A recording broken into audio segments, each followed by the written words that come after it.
মাতৃভূমি সেবা সংঘের পক্ষ থেকে সকলকে আন্তরিক শ্রদ্ধা এবং ভালোবাসা জানাই। অজুহাত একটি ছলনা মাত্র। কেন বলছি, অনেকেই দেখবেন বলে আমি ভীষণ ব্যস্ত আছি, আমার এই সমস্যা ওই সমস্যা, কিন্তু এগুলো শুধুই অজুহাত। ইচ্ছে থাকলেই উপায় হয়, করা যায় সমাজ এবং দেশের জন্য বিভিন্ন কাজ, যা প্রমাণ করলেন এ জেলার সুনামধন্য বিশিষ্ট ডাক্তার ডক্টর সার্থক সেন শর্মা। হাজারো ব্যস্ততার মধ্যে থেকেও তিনি খোঁজ রাখেন এই শিশুগুলির, এবং কখন শীতের পোশাক লাগবে, কখন পুজোর পোশাক, কখন নতুন বই কিনতে হবে, খাতা কলম কিনতে হবে, সবই যেন তার নখদর্পণে। আনন্দ করে তারা পড়ছে।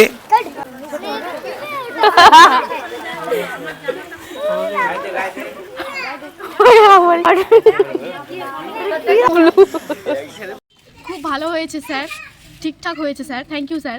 ভীষণ সুন্দর হয়েছে স্যার, আমার খুব পছন্দ হয়েছে সোয়েটারগুলো। নমস্কার স্যার, পোশাকগুলো খুব সুন্দর হয়েছে, অনেক সুন্দর হয়েছে, বলে বোঝাতে পারবো না। ধন্যবাদ স্যার। স্যার, আমারটা খুব দারুণ হয়েছে, আমার খুব ভালো লেগেছে। খুব সুন্দর হয়েছে।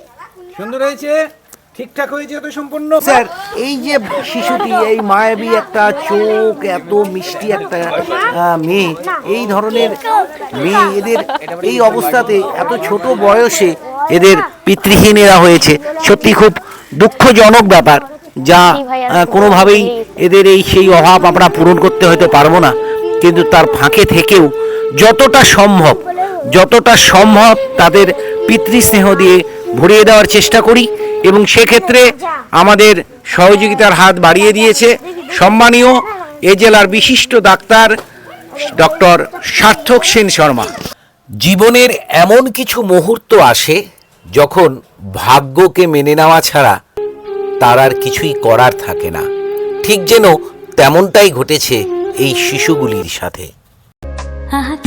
আনন্দ আকাশে বাতাসে, তো শোভার চারিপাশে, কি আনন্দ আকাশে বাতাসে। স্যার, পোশাকগুলি আমাদের খুব ভালো লেগেছে। স্যার, আমাদের আশীর্বাদ করবেন যাতে আমরা ভালো করে পড়াশোনা করতে পারি। আপনি আমাদের প্রণাম নেবেন। টাটা। Tata sir.